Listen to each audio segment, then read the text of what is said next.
Men used to build house, work at unventilated mine, and perish in forest. Now men just play video games, drink oat milk, and eventually wear skirt. Let's talk about that. But first, the Gamer Subs giveaway results.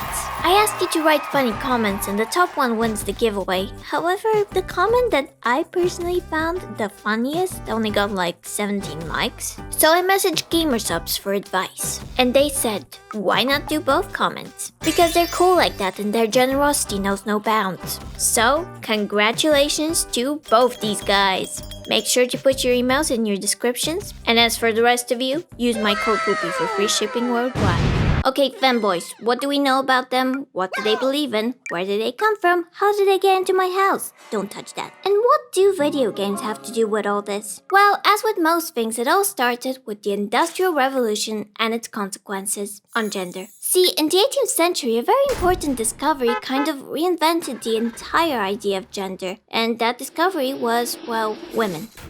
Yes, prior to that, and since Roman times, in fact, physicians believed that women were just lesser men, freaks of nature on account of having fucked up hidden badongos, while real men had the correct inside-out badongos. But essentially everything else was the same. Yes, everything. So women being not men was kind of groundbreaking news. Anatomy became gendered, but interestingly, alongside it, so did a bunch of stuff. And gender started being performed through the purchase of stuff. His and her stuff, to be precise. Like dainty ornate lady's table for her, big-ass cherrywood bureau for him, floral gemstone snuff box for her, shark on fire monster truck snuff box for him. Pretty straightforward aside from the fact that it's not. This era of rapid industrial and economic growth managed to put a price tag on gender, making it something to aspire to and something to be confirmed through purchases. But you gotta keep in mind that it's made up. Gender is mostly performance and the props that enhance that performance are constantly changing. And this is where it gets interesting. Just a few years ago, as a polite gentleman, you had to perfume, powder, and pomade every morning, get into some goofy-ass shoes and a horse wig, and still be different enough from a woman in order for the homies from your social circle to respect you. You're considered the epitome of Georgian masculinity, but had the same morning routine as Meryl Streep. Then suddenly comes the Great Male Renunciation, a historical movement that describes men abandoning their claim to be considered beautiful in favor of being useful. And imagine being a dude back then. Everything stinks, half your group chat perished from tuberculosis, your main wench be like, would you still love me if I was a woman? You can't lactate anymore and you can't wear anything cute either because the Jacobins are gonna target you like damn.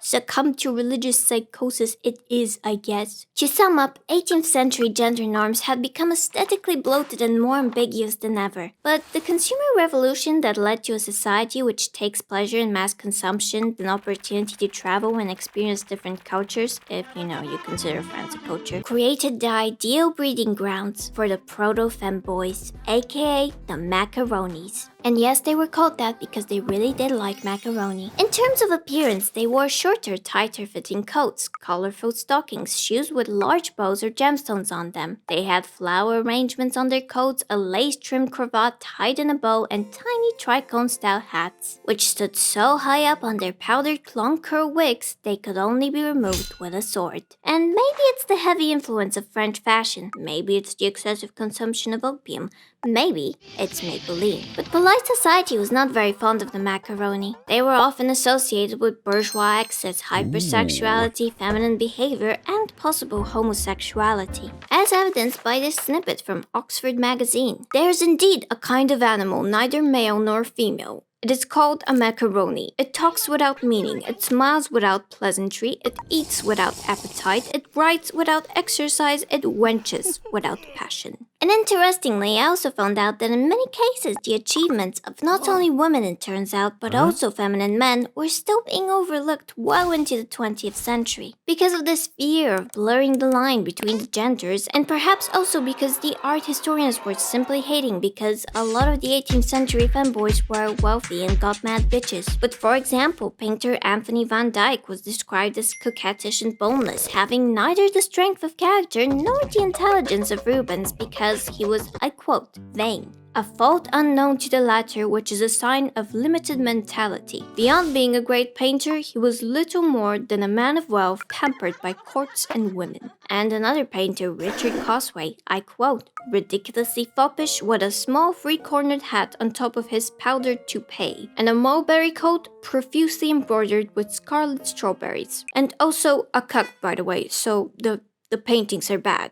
This was the first true evolutionary step of the femboy. It's not the Tang Dynasty's dance performers or ancient Rome's Galli. It's wealthy men who had the freedom, creativity, and money to fund their sluttiness. Now that we've established historical and ancestral roots, let's talk about the modern femboy. The term femboy first appeared in 2018 and came from the primordial internet culture soup that is 4chan. But a close relative is, I believe, the Otokonoko, which originated from Japanese comics and internet culture in the 1990s. And so we see that although the great male renunciation, the demands of industrial and military life, and the ideals of muscular Christianity nearly made the femboy extinct, something else enabled their rapid population growth in the 21st century. Was it this?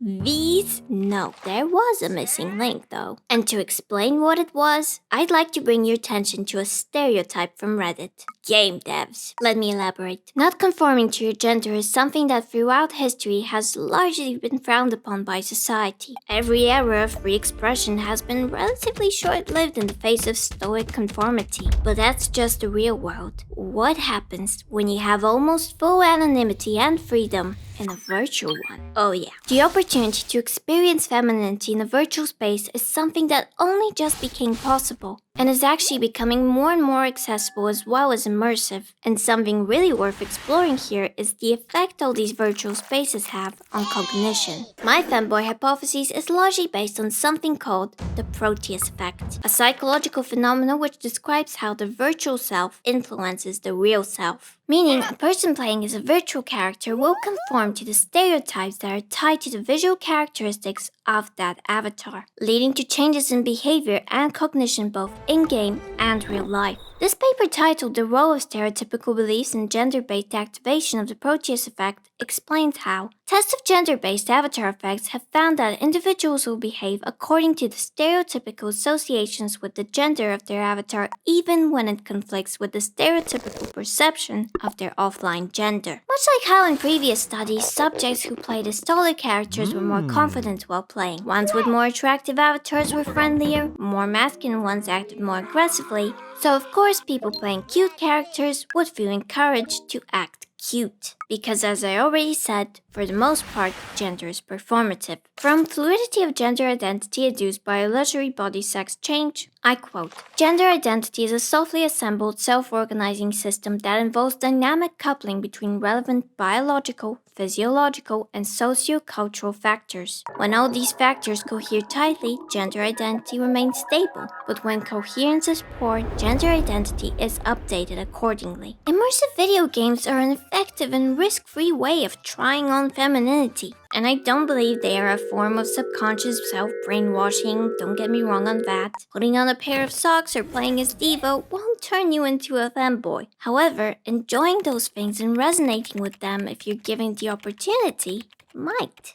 Avatars alter users' behavior by activating related knowledge connected to their memory and suppressing unrelated knowledge structures. The true self exists in the false self. Go out there, be an anime girl in some virtual reality game. It is the golden age of having the opportunity to. Because I do believe that men also just want to be cute. And we must not disregard the fact that since the existence of cute things, men have wanted a piece of that. Not all men did to the same extent, but remember, coding was a woman's job and Pilates was invented by a man who wanted to use it for the rehabilitation of army vets. Yeah, you remember these images? That's what they are. So grab a condom and fuck the imaginary importance of gender expression as you select an anime girl avatar and enjoy yourself, my brothers. That miniskirt leaves no room for shame. Finally, this video is not a peer-reviewed article in Science Direct. Don't take it too seriously if your Tekken main is Lily or whatever. Also, I'm not a femboy. I'm not a spokesperson for femboys. I avoided talking about some more deeper issues because I do not think it's my place to. All I have is free articles on the internet and the Reddit app on my phone. That being said,